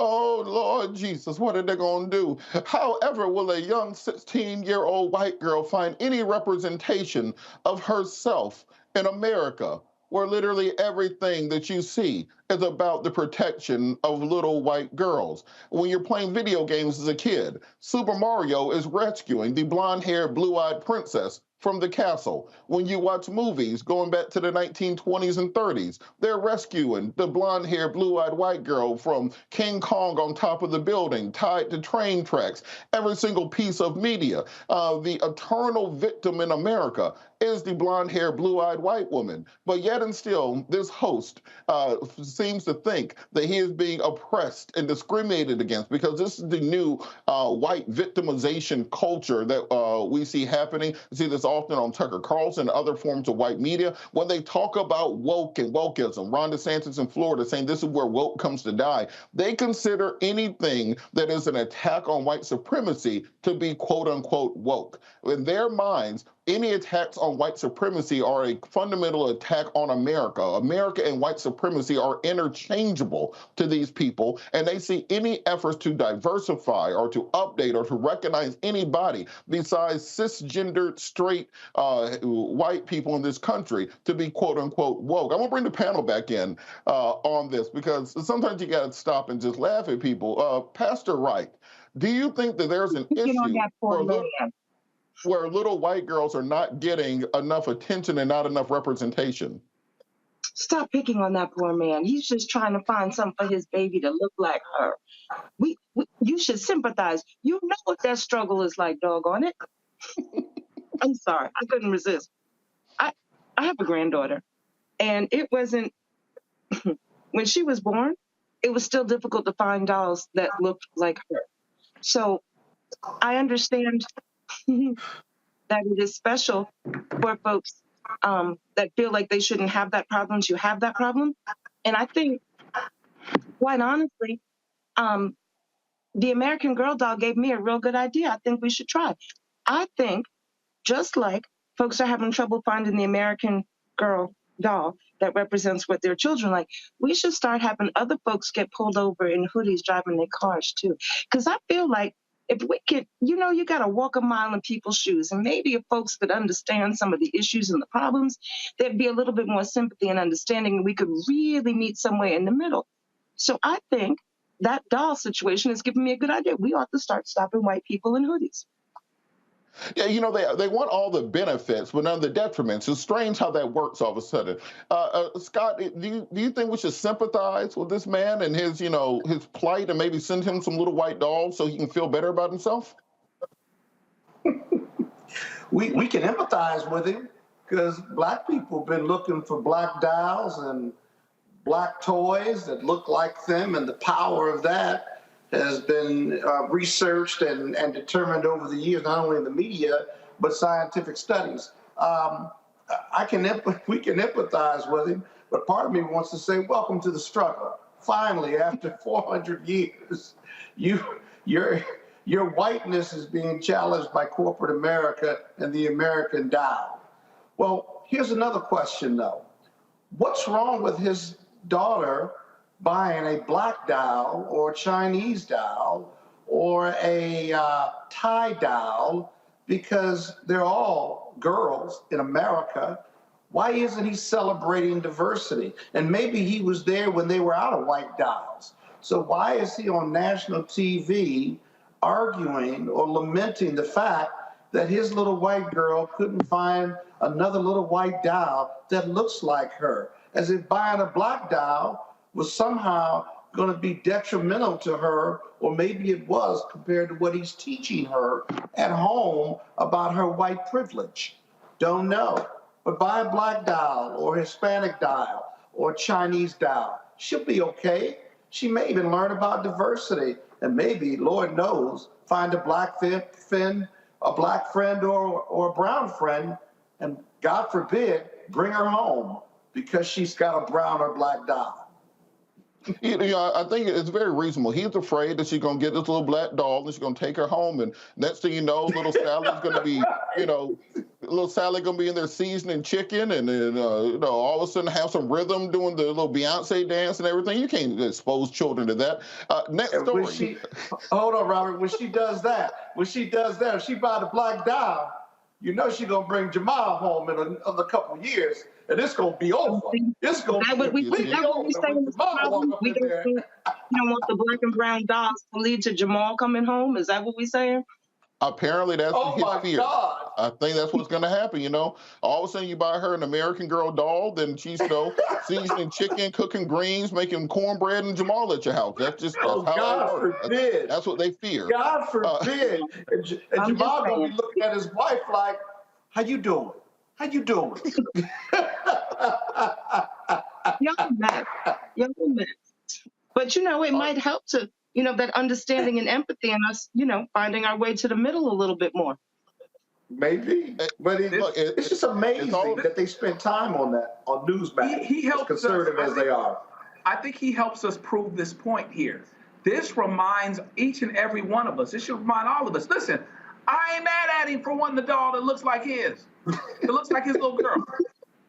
Okay? I ain't mad at him at all. As a matter of fact, now you know how I feel when I'm going and I'm looking for a black baby alive or a black American Girl. I know what it is to go to American Girl doll store. We were in Chicago about 10, 12 years ago, and I'm going to tell you right there, it was not overrun with black dolls. It was not. Okay, I looked around in there. I was downtown in the Miracle Mile in Chicago, and I said, it looks like white folks' place in society is still firmly implanted as of right now. I didn't get mad. I didn't go on television about it and yell it out loud, but he helps to prove a point. I'm not mad at him for wanting a doll. His daughter can have a doll that looks like him. A lot of times, the dolls, you get a doll or whatever that looks like you. You put it next to you, so it's like it's really yours. It's like it's really your child. It's like it's really your sister. Those types of things. So in and of itself, I'm not mad at him about that. But now, hopefully, you understand our reality all the time. So when we turn on television and we don't see something that looks like us, when we go in the classroom, come on, somebody, and don't see anybody that looks like us. When we go to work and don't see somebody that looks like us, you feel like you are isolated and you're there yourself. And of course, going back decades, the doll thing that they did, where even the black kids had it ingrained with them that the white doll was the best one. Because that's all they had been buying. That's right. All they could buy. And so they rejected the black doll in the Brown versus Board of Education studies.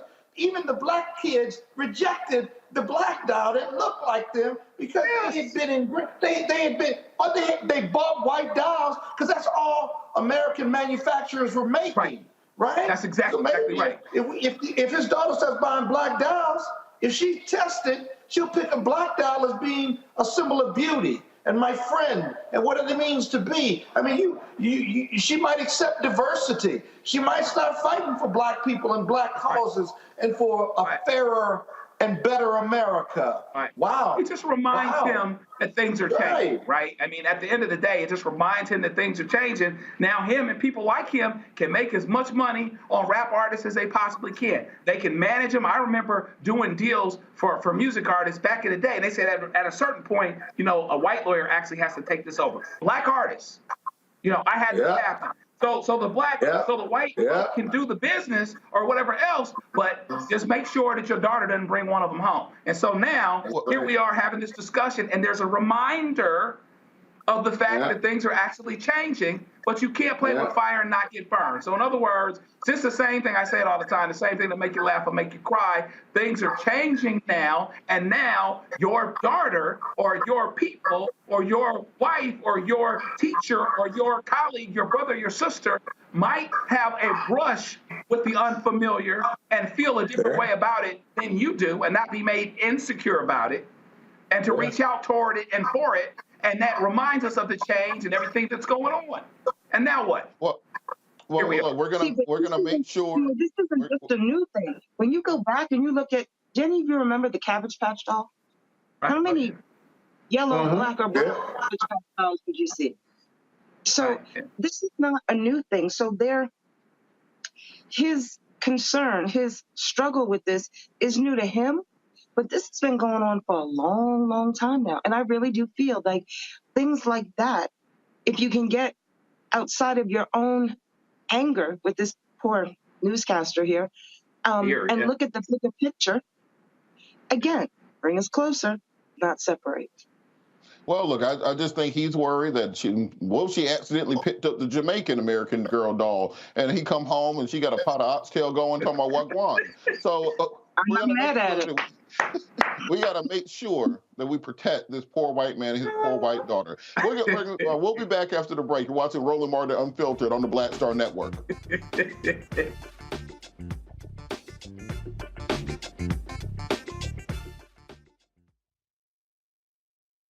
Hi, I'm Dr. Jackie Hood Martin, and I have a question for you. Ever feel as if your life is teetering and the weight and pressure of the world is consistently on your shoulders? Well, let me tell you, living a balanced life isn't easy. Join me each Tuesday on Black Star Network for a Balanced Life with Dr. Jackie. We'll laugh together, cry together, pull ourselves together, and cheer each other on. So join me for new shows each Tuesday on Black Star Network, A Balanced Life with Dr. Jackie.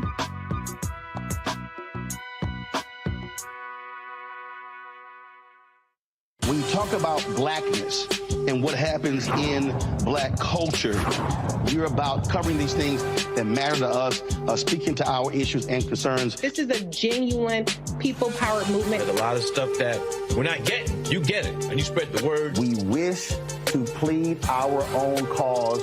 Too long have others spoken for us. We cannot tell our own story if we can't pay for it. This is about covering us. Invest in black-owned media. Your dollars matter.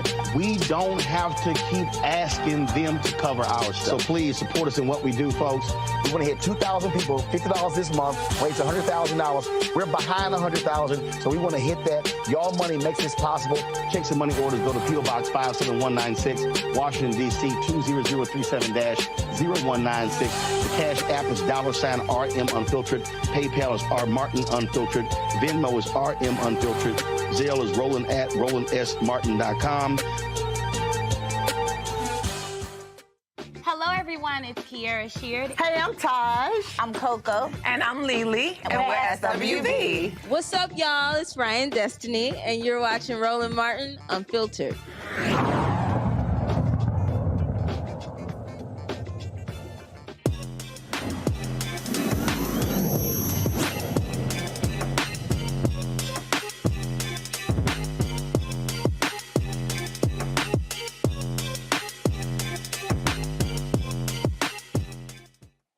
It's the Christmas season. Many of us are going to have office Christmas parties this weekend, family events, and a lot of y'all are lonely as hell and ain't got nobody. But our today's Tech Talk segment, we have somebody who can be able to do something about that. The Amore dating app is a black-owned dating app that could increase their chances of finding love and also getting your grandmama off your back about when you're going to get married. Joining us now, we have Jonathan Joseph Jr., founder and creator of the Amore dating app. Jonathan, talk to me about the app. How exactly does this work, and how is it different than every other dating app on the internet?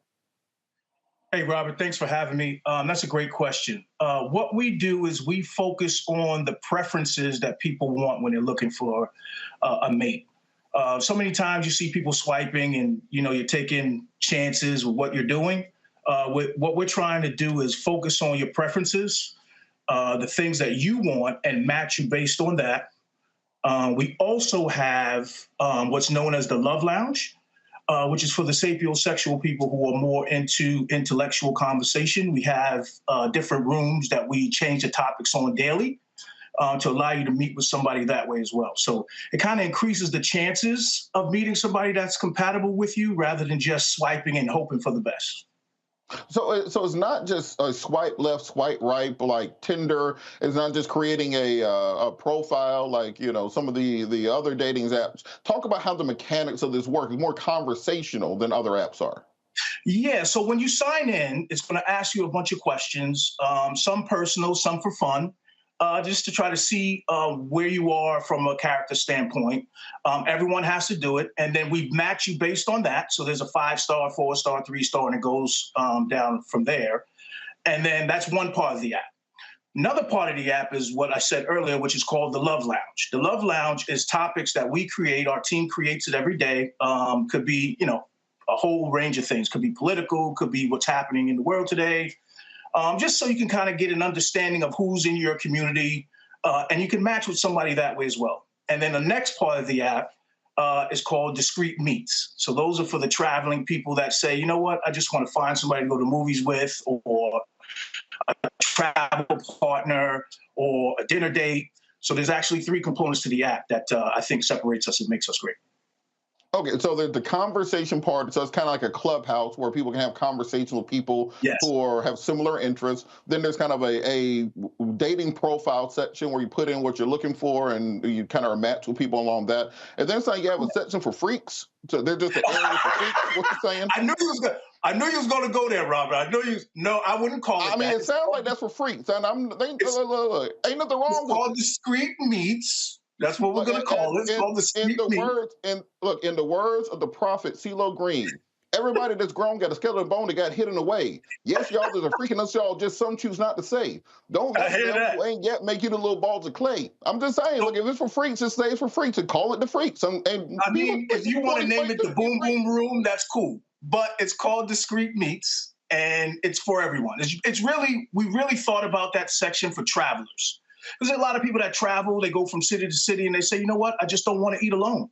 I'd rather have somebody I can eat with, and this gives them an opportunity to meet people in the area where they're traveling who may feel the same way. Okay, and so when you're signing up, is this where there's a fee to sign up or different levels of membership? Talk about kind of the mechanics of it and what the success rates are with regards to finding people. That is a great question. And I think that is where you find, I mean, there's thousands of apps, right? When you log into your Play stores or your Apple store. I think this is what separates us. We don't have paywalls is what it's known as. So, you know, if you go hit the back button, they want to charge you. If you send a message, they want to charge you. We don't do that. We charge one flat rate. Our most expensive plan is $10 a month. It is free to download. But to get to the certain features, you must be a premium member. And in order to be a premium member, it's just $6 a month. So we're not trying to break the bank. You know, we want low costs and high results. And because we're basing it on your preferences, I think we have a higher success rate because it allows you to, you know, base things on characters, traits that you can match with someone else as opposed to just swiping and then trying to find out that that person's not a match for you. Now, with that, you know, a lot of the prophet Kevin Samuels often said that people have unrealistic expectations. You know, every guy is going to put in, you know, 5'5", brown eyes, caramel skin, long hair, Pam Grier from 1972. Are there ways for people to kind of get an idea of what's actually out there instead of, you know, all the women are going to put 6'4", multi-millionaire, six-pack abs, who also cooks French cuisine and loves his mama, those sorts of things. You know, is there a way to kind of let people know what's out there when they're shaping their preferences, or you just kind of hope you're going to get what you put into the slot machine? That's a great question. What we have is it's a filter button. So once you fill out your questionnaire, you can match that way. But then as you're going in, you can also filter through and say, okay, I want this particular person. I want this size, you know, this kind of thing, this distance, which is a big one. So you can alter and filter that way because there's a lot of people that, you know, may want to date interracially. And we give them that option. So you can basically see who it is you want to see as opposed to seeing people that you know are probably going to have no shot. All right. We're going to bring the panel in. Pastor Wright, do you have any questions? See, now you have to go to me first on that one, huh? Ladies first, of course. As a disclaimer, it is the holidays. It is the week before Christmas. I do not want my gifts to be replaced with a lump of coal. I will not be asking any questions nor visiting your Facebook page. All right, Scott, did you have a question? Scott, you there, or are you trying to download the freak section of the app real quick? I'm coming. Okay, I'm back. I'm sorry. Good doctor, I appreciate this app and stuff, although I'm a married man. But you had one of your promotions of this article I saw had to do with sapiosexuals, if you will. Could you tell us about how you can isolate sapio or sapiosexuals, people who are attracted to really intelligent people? Correct. So when we created the love lounges, we did that with the mindset that we wanted to create a platform for people that, okay, great, you look good, you may be attractive, but what's inside, right? So we created the love lounge with different topics that people, might resonate with certain people so that they can log in with like-minded people who want to talk about that same topic and have a discussion. And then that way you might like what that person, him or her, is saying, and you can match with them that way as well. So it's just another aspect of meeting someone. So how do you know if you're attracted to people who are intelligent? So is that all it is, or do they have a sexual relationship as well? I don't know. I think that one it all depends on the people. I think obviously there has to be some sort of attraction there, right? If we're talking about being a mate. But I think people are trying to find something more than that. I think the apps are not allowing you, some of them are not allowing you to find out more about that person, dig in deeper. It's not allowing you to do that. So now, I've been in the restaurant business for 20 years. I actually own a bar in Baltimore called Happy Hour Heaven.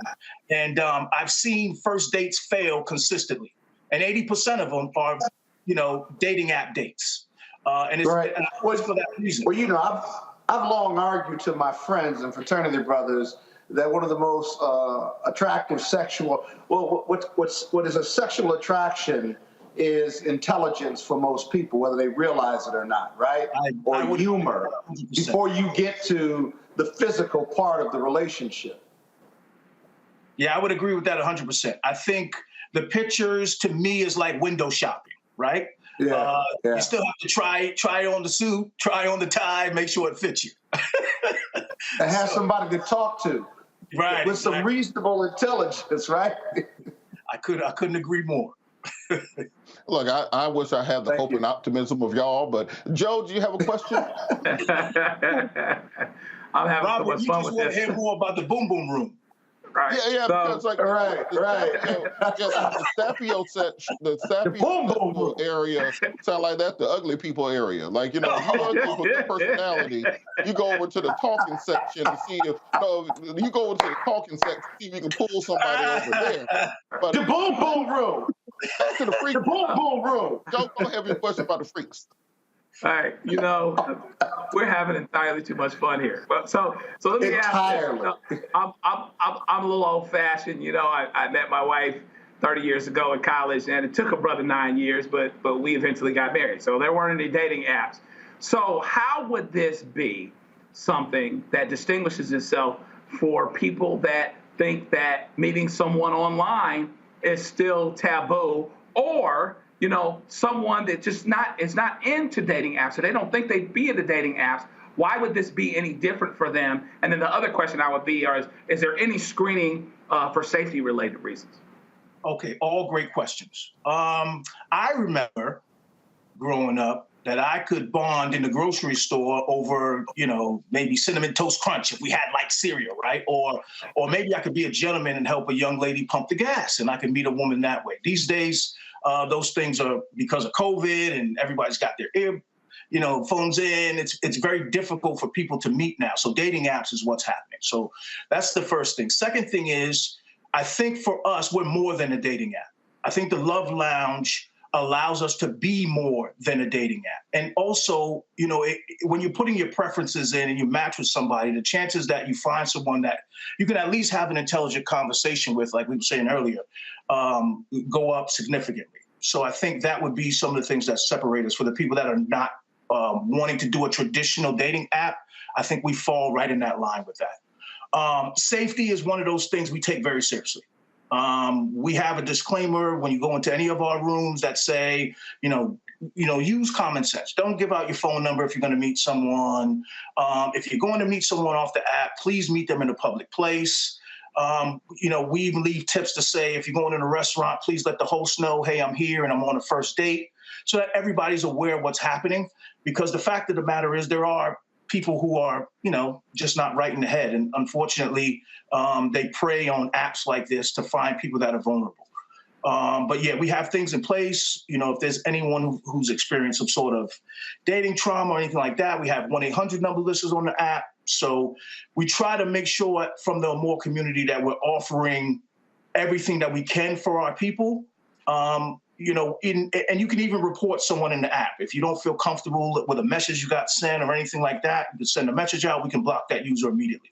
And there's a no 3-strike rule thing. It's a one time and you're done. And we just completely take them off the app. So we take things like that very seriously. All right. So the name of the app, how can people download it in the App Store, social media? How can people follow you? Plug away. We're trying to get people into the saposexual area of the app to do some conversations. We know they're going to go to the freak section. Saposexual. So we're on Instagram at Amore_AHA. We're on Facebook at Amore Dating App. And then you can also find us in the Google and Apple Play stores. We're already in there. We're live. We're ready to go in there as well. So, yeah, I look forward to seeing you guys in the community. All right, and also, what's the name of your place in Baltimore? I might swing by. Happy Hour Heaven. All right, Happy Hour Heaven. Thank you so much. Thanks so much for joining. And Robert, are you a saposexual? I don't know. Are you a saposexual? No, you want to hear something funny? Me and my wife actually met at a freak party about 15 years ago that we did not know we were at. We both went with other people. We both ended up at a party with other people, and we were just in the corner horrified by the stuff going on. And we got married. Robert, I don't think we're supposed to say that. Unifying thing. At least one of y'all knew what was going on. At least one of y'all knew what was going on. Look, this is how much I ain't know what was going on. I was helping to set up the food and stuff. I thought it was just a regular house party. I'm going to pick up wings and stuff. Man. I had no idea. So there's nothing to say you can't find yourself a good man or woman at the freak party. You don't just have to be in the ugly people section. But shout out. Download the app. Get you somebody for Christmas. All right. That was a great show. Roland will be back at some point. I'll be around if y'all need me. Great show today. Want to thank Scott. Want to thank Pastor Willis. Want to thank Joe for joining us. Want to thank all of our guests.